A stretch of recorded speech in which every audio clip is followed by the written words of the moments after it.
Today on Cool Old Tools, I'm going to talk about two machines that are similar in function but very different in form.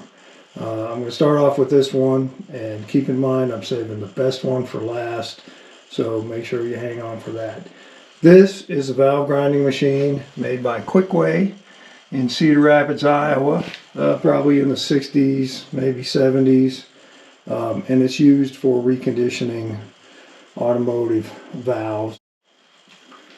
And the way this thing works is it has a chuck. We put our valve in the chuck. This is a used valve that's been cleaned on a wire wheel. We turn the machine on.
All right, and here's our second cool old tool today, and this is a valve facing machine that was made in the 20s by a company named Sioux, and they were in Sioux City, Iowa. So interesting, the other machine was made in Cedar Rapids, Iowa.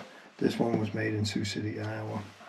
I have an ad here from American Blacksmith Magazine that shows a picture of it. And the date on the ad is September of 1922. And it shows how the thing operates. Now one thing is it has this crank that you clamp onto the valve so that you can spin it, and I'm missing that part. So if you've got one, or you know anybody who's got one, I'd sure be interested in knowing. But this is the machine. I've put a valve in it. So you use these two thumb screws to clamp the valve in place loose enough that you can turn it. Like I say, I don't have the crank, so I just am going to turn it by hand for demonstration purposes. Okay, this pin is used to set the angle, so you can do 30-degree valves, 45-degree valves, or 60-degree valves.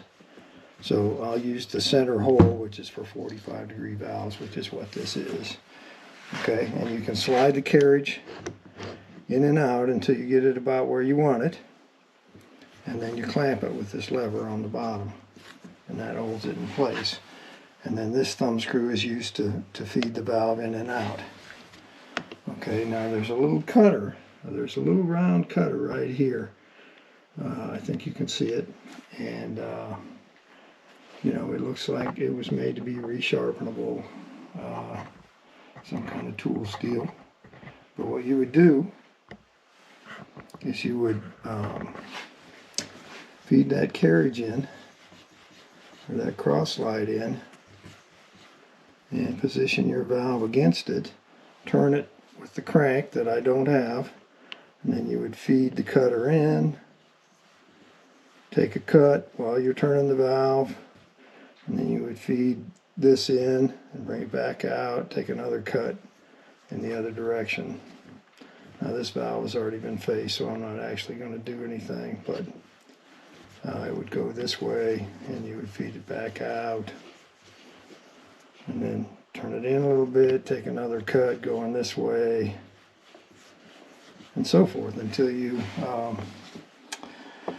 valve's all faced off shiny, and then you can cut your seats and lap them in and and your Model T would be good to go down the road. This is something that's small enough that you could carry it in your car or have it in your basement and use it to refurbish your valves, which was something that you needed to know how to do in the 20s if you were operating your own car. Yeah, so cool old tools from the days when we used to fix things rather than throw them away. Hope you enjoyed it.